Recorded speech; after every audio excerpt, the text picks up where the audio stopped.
Assalamualaikum warahmatullahi wabarakatuh. Kembali lagi bersama saya Bubi Herian.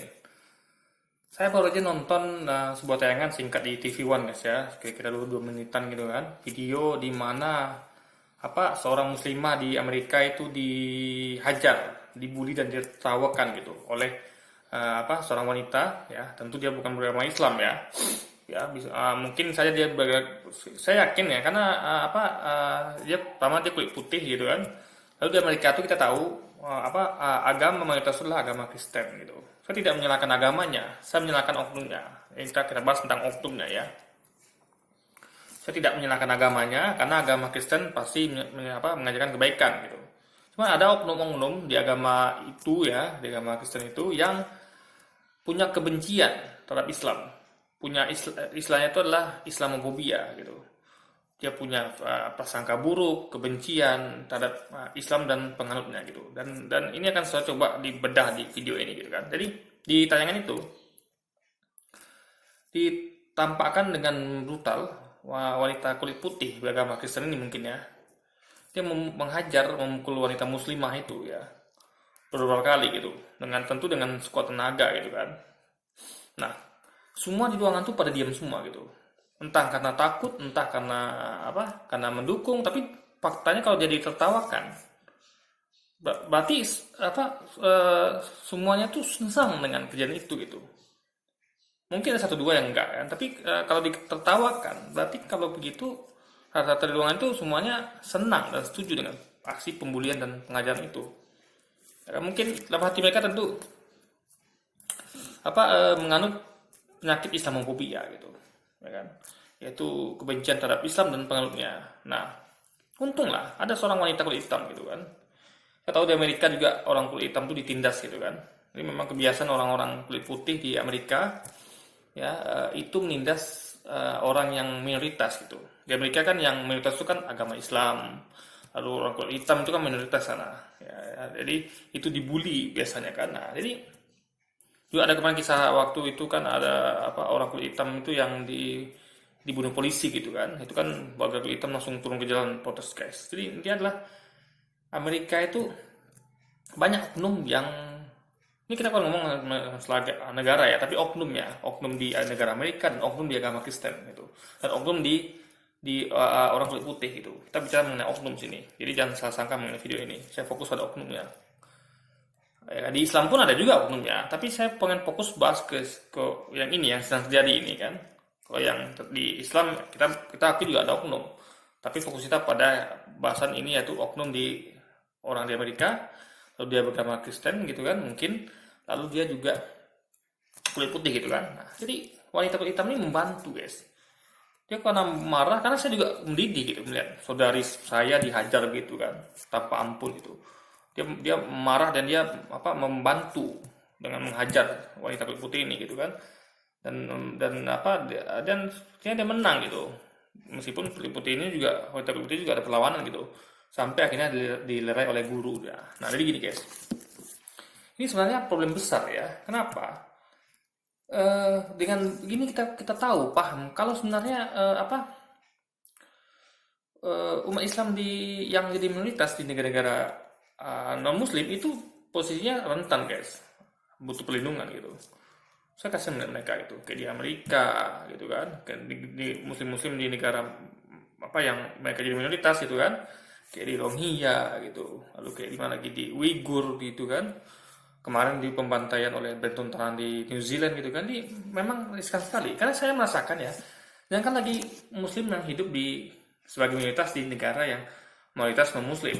Saya saja yang hidup di negara mayoritas muslim gitu kan,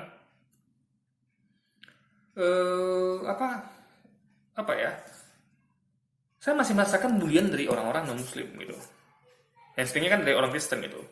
Jadi mereka itu nggak bisa oknum ya, selagi oknum nih, mereka tuh nggak bisa menerima perbedaan pendapat gitu ya. Misalnya kita dalam Islam itu kan wajib percaya kepada kitab-kitab sebelum Quran, dan nabi-nabi datang sebelum Nabi Muhammad. Kitab itu adalah Taurat, Zabur, Injil gitu kan. Nah itu kan semuanya ada di perjanjian lama guys. Kitab-kitab itu semuanya ada di perjanjian lama, meskipun itu sudah diubah oleh tangan manusia, dan itu masih dapat dari Quran sendiri gitu. Jadi itu nggak bisa digagugan. ya kan? Isi kitab suci Al-Quran itu nggak bisa gugat oleh umat agama lain gitu. Sama kayak kita nggak boleh gugat isi kitab kan, tapi kita cuma bisa pakai basic dari Al-Quran sendiri. Tapi kalau dia kita dikatakan misalnya Al-Quran diubah oleh tangan manusia, baru bisa dipakai itu kan. Tapi kan Alkitab tidak ngurusin Al-Quran, tapi Al-Quran ngurusin Alkitab, guys. Itu masalahnya. Gitu. Jadi sah-sah saja kalau seorang Muslim itu membahas tentang Alkitab, gitu. Kan di sana terdapat kitab yang mereka percaya sebelumnya, yang udah dibuat dengan manusia, yaitu Taurat, Zabur, Injil. Juga mengenai nabi-nabi yang diutus sebelum Muhammad, itu semua ada di Alkitab, gitu. Nabi Isa atau Yesus, Musa atau Moses, Ibrahim atau Abraham dan sebagainya macamnya, gitu kan. Itu semua dibahas di Quran dan itu wajib dipercaya oleh Islam dan itu ada di Alkitab, gitu. Jadi sah-sah saja, gitu.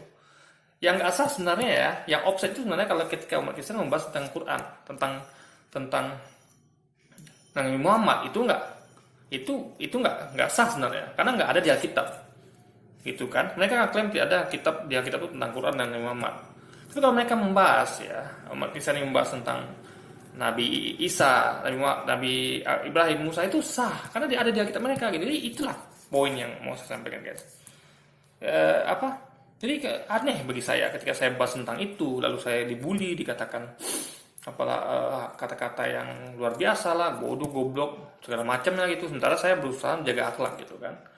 Saya merasakan banyak itu. Padahal mereka ya yang membuli saya itu ya, meskipun cuma lewat medsos, lewat Facebook, ya debat di Facebook maupun di WA WA nggak ada ya, karena saya nggak pernah kasih nomor WA mereka di Facebook maupun di YouTube gitu kan, channel komentar YouTube itu padahal mereka itu sebagai minoritas di negara yang mayoritas Muslim, ya mereka berani berbuat seperti itu, apalagi kalau oknum ini hidup di Amerika, guys, ya mereka oknum ini yang minoritas, ya, itu berani membuli mayoritas di negeri mayoritas itu. Yang membuli saya itu kan di Indonesia ini kan umat Kristen itu kan minoritas gitu. Pas saya tidak pernah berkata kasar pada mereka, tidak pernah mengucapkan hal-hal kotor, hanya membahas, gitu, fokus pada topik. Nah mereka tidak melakukan hal sama, mereka tidak berargumentasi dengan sehat, tapi malah menyerang pribadi gitu, kan? Mereka mengatakan nggak boleh umat Islam bahas Alkitab loh, nggak boleh bahas tentang Yesus loh, kok bisa? Padahal di Quran sendiri dibahas tentang itu gitu loh. Justru nggak boleh itulah ketika mereka membahas tentang Al-Quran dan Nabi Muhammad, karena tidak ada di Alkitab gitu loh. Itu logikanya. Tapi kalau mereka membahas tentang Nabi Isa, tentang Musa, Abraham, masih boleh karena memang itu ada di kitab mereka gitu. Sama kayak Muslim membahas tentang Yesus atau Nabi Isa dan Musa dan segala macam itu ada di Quran kami gitu. Jadi itulah yang harus dipahami gitu kan. Jadi benar-benar dengan baik gitu kan. Jadi saya nggak bisa bayangkan kalau orang-orang oknum ini hidup di negara yang mereka di sana mayoritas. Sedangkan mereka sebagai minoritas saja di Indonesia ini ya mereka sudah melakukan hal seperti itu, berani-berani membuli meskipun di media sosial, apalagi kalau mereka hidup di negara yang mereka mayoritas di Amerika itu. Jadi orang-orang yang kulit putih tadi itu yang memukuli, mengajar wanita muslimah itu bibitnya ada di Indonesia sendiri gitu. Saya sudah sering mengalami hal itu, guys. Jadi itu adalah cikal bakal dari kalau dipupuk terus ya itu kan menjadi kalau ditempatkan mereka di tempat minoritas, mereka akan berlaku yang semena-mena karena mereka mayoritas gitu kan. Di sini aja mereka berani begitu gitu. Nah, juga ketika misalnya saya misalnya kayak main game gitu kan. Di game itu saya biasa, guys ya. Saya suka niatkan saudara muslim saya untuk sholat 5 waktu. Misalnya dengan bahasa Inggris maupun bahasa Indonesia. Karena di game itu kayak LoL Mobile itu kan pemainnya tuh juga dari luar negeri gitu. Jadi kan perlu bahasa Indonesia dan bahasa Inggris. Saya ajak sholat buat saudara muslim saya gitu kan. Saya sampaikan don't forget to misalnya zuhur pray for Muslims. Jadi jelas ada kata-kata itu for Muslims ya.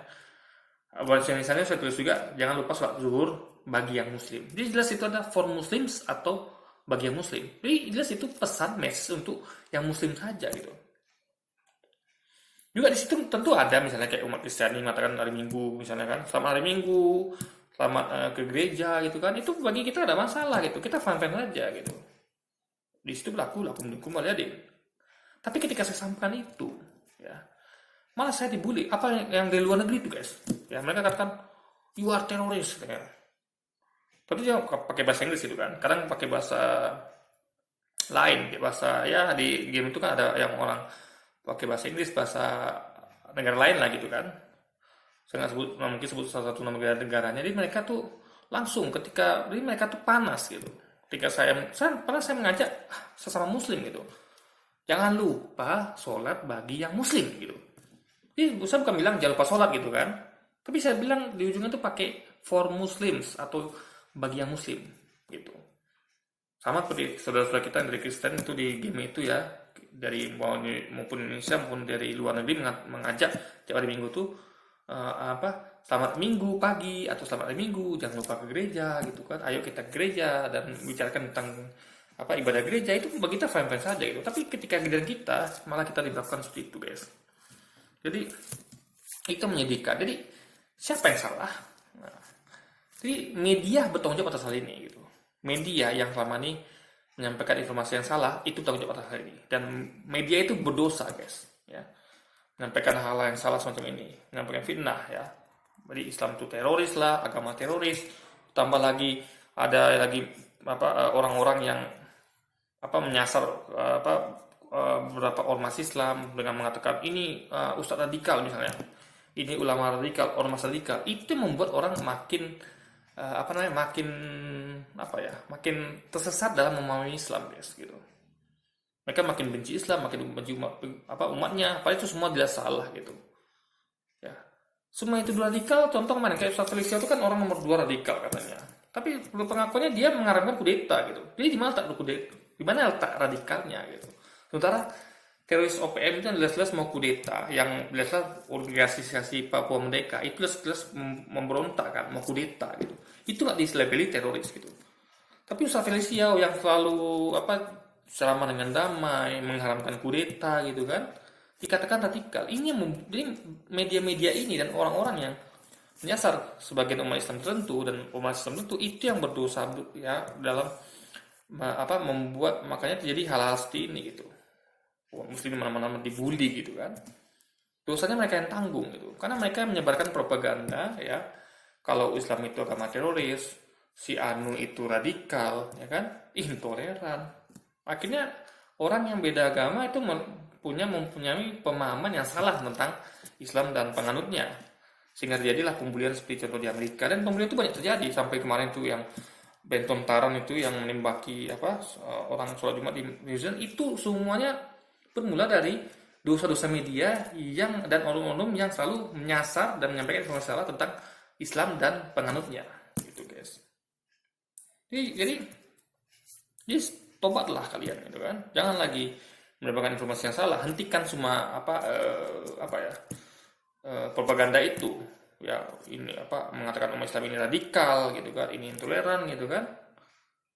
Padahal orang hanya berdakwah, hanya menyampaikan kebaikan gitu. Beda pandangan itu biasa. Dan Islam itu beda kita. Beda pandangan itu biasa. Kita punya 4 mazhab di sini. Ya. 4 imam kita beda pendapat gitu. Tapi bukan jadi suatu masalah gitu kan. Nggak ada salah masing-masing imam itu mengatakan yang imam yang lain itu adalah radikal gitu kan, tidak ada, guys, gitu loh. Apalagi ulama mereka ini hanya berseberangan dengan pemerintah gitu kan. Jadi coba cek mereka ini pasti berseberangan dengan pemerintah yang dituduh radikal ini, intoleran nih ya. Pasti mereka itu pernah direkam jejak digitalnya itu mengkritik pemerintah. Sebutnya nama seperti Habib Rizik Syihab, Habib Bahar bin Smith, siapa lagi? Ustadz Cak Nur, Ustadz Cak Nun, Felix Xiao, Tengku Zulkarnain, ya siapa lagi? Ya mereka itu pasti semua pernah mengkritik pemerintah gitu. Alfian Tanjung, ya kan? Maka mereka dikatakan radikal gitu, intoleran gitu oleh para buzzer dan media-media yang mendukung hal itu gitu loh. Jadi dosanya kan terus merembet gitu, karena kalianlah yang menanam bibitnya gitu. Jadi kalau jadi lagi nih ada pembulian seperti itu semua dosanya kalian yang tanggung gitu. Selain juga yang membuli itu juga kan, karena kalianlah yang awalnya menyebarkan propaganda ini gitu. Makanya saya sebagai seorang kaum muslimin cuma bisa miris gitu. Meskipun saya kasihan lihat Anda semua gitu yang menyebarkan propaganda itu terus menerus gitu. Jadi efeknya itu masih terasa hingga detik ini gitu kan. masih terus terjadi gitu. Saya pun masih mengalami ya baik di ketika saya buat konten YouTube. Jadi kita tahu ada nama ilmu pemberdayaan agama. Jadi kita bahas tentang agama lain yang itu ada di agama kita gitu loh, ya kan? Itu kan mengkaji namanya, biasa saja itu. Asal jangan bukan dengan tujuan untuk menghina lagi namanya. Tapi kalau ada kejujuran di situ, apa yang disampaikan itu ada di Quran gitu kan? Kayak misalnya saya sampaikan bahwa Yesus bukan Tuhan, itu di Quran ada, guys. Gitu loh. Tapi kalau misalnya dikatakan Nabi Muhammad misalnya yang tidak, itu di Quran nggak ada, jadi nggak ada gitu. Jadi sampaikan itu harus jujur. Apa yang tertulis itu kita sampaikan. Kita sampaikan bahkan untuk Yesus bukan Tuhan juga ya kita juga ada keterangannya. Yesus mengatakan ingatlah Israel, Tuhan Allah kita Esa. Dia mengatakan Tuhan Allah kita. Itu berarti dia punya Tuhan yang sama dengan kita gitu kan. Yaitu siapa? Tuhan Allah kita itu gitu loh. Jadi itu jelas tertulis. Jadi Yesus itu nabi dan bukan Tuhan itu tertulis baik di Al-Quran maupun di Alkitab sendiri gitu loh guys. Jadi semua itu ada dalilnya. Nggak asal sebut gitu loh. Jadi semua itu ada kajiannya dan itu ilmiah dan berdasarkan pada apa yang teks tulis gitu loh. Jadi semua hentikan semuanya ini ya, fitnah-fitnah terhadap Islam dan penganutnya, terhadap ormas Islam, hentikan semuanya agar ada semua tidak nanti tidak akan diadili nanti di akhirat nanti ya. Karena kalau udah bersinggungan sama Islam itu guys, itu hukumannya berat loh. Membunuh seorang muslim itu ya, itu itu Allah tuh lebih ringan ya melihat dunia ini hancur daripada tertumpahnya darah seorang muslimin gitu. Itu betapa mulianya kaum muslimin di mata Allah ya. Jadi ada bayangkan ya, berat rasanya untuk mengganggu seorang muslimin, itu berat dalam syariat agama Islam itu berat ya. Membunuhnya seperti itu. Jadi bagaimana dengan membuli? Bagaimana dengan memfitnah gitu, menyebarkan propaganda? Tentu hukumannya kurang lebih nggak jauh-jauh amat gitu, ya kan? Kalau dengan membunuh saja seperti saya katakan tadi, lebih baik Allah lebih suka melihat lebih ridho melihat hancurnya dunia besertasinya daripada tertumpahnya saudara muslimin. Bagaimana dengan kaum muslimin dihajar, dipukul gitu, dibully gitu kan? Gara-gara propaganda yang terus dilancarkan gitu. Makanya kalau dilakukan oleh kaum non Kristen non Muslim masih bukan dimaklumi ya, masih bisa terima akal sehat karena mereka beda agama. Tapi di bagaimana mereka dilakukan propaganda itu oleh orang-orang sama Muslim, itu luar biasa dosanya guys. Itu sama kayak makan bangkai saudara sendiri gitu. Maka hentikanlah semua propaganda itu ya. Jujurlah Anda. Jadi jangan dikit-dikit hanya berbeda pandangan lalu menyerang pribadi, menghina agama, ya kan, mengatakan radikal, intoleran, teroris dan segala macam ya.